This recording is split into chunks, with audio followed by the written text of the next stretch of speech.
Hey, we're back for a third time. Sorry about that. Trying to upload a video to you guys and something's going on with the GoPro. Not too sure. But last week I was trying to upload a video and I'm having to remake it today. I just wanted to show you the motor, which is in the previous videos, but this is more in depth of what I meant by budget build. So let me go ahead and get it started. So the motor is going to run the Petronics, the whole package, the ignition box, the coil, and the igniter 2 distributor.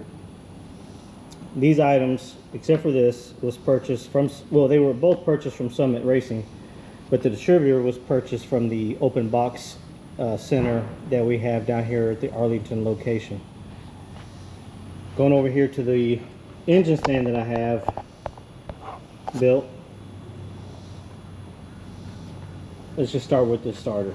Power Master, open box from Summit. The headers, the mufflers, open box from Summit. Valve covers, donated. Even though it doesn't look like it, it's a brand new Edelbrock that my brother hooked me up with. I know you see that crusty distributor, but that's what we're using just to get the thing dialed in, tuned up, and all that good stuff. The March pulley system, it's brand new. Again, sorry for how dusty and dirty the motor is. But this whole front system, pulleys, brackets, components, was a trade deal that I made from Facebook.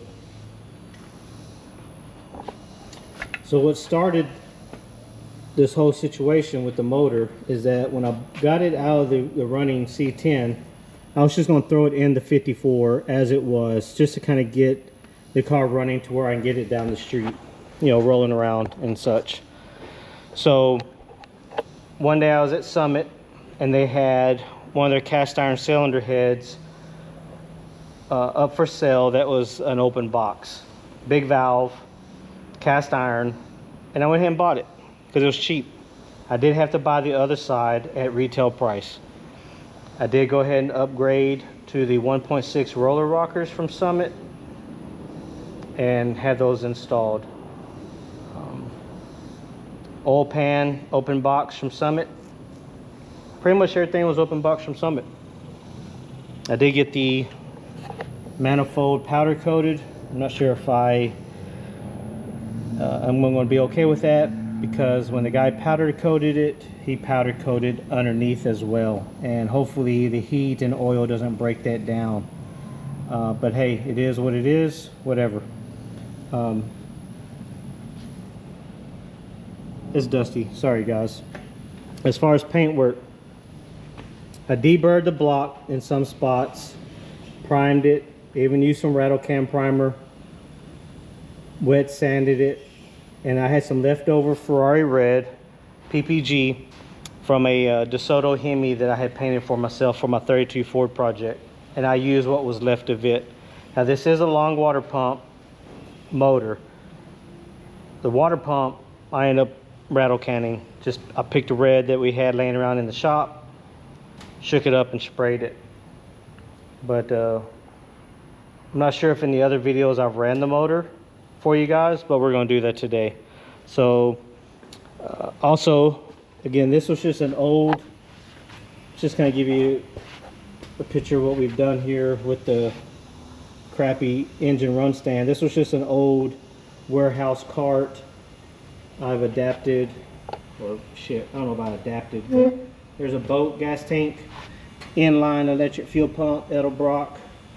It's about the only thing good for is this test stand. But let's go ahead and get it set up to where I can get it running for you guys. All right guys, let's see what we got.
Alright, that's just a small sneak peek.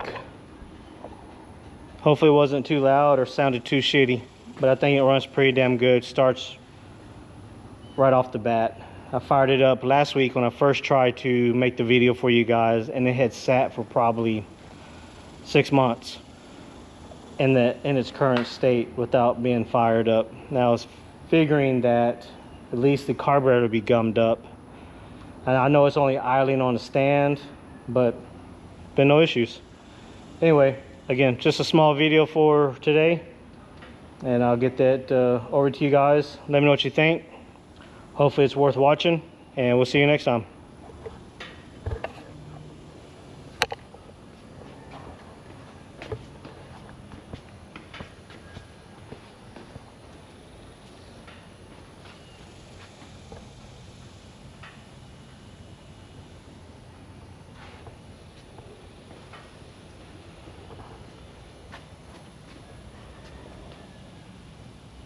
Peace out.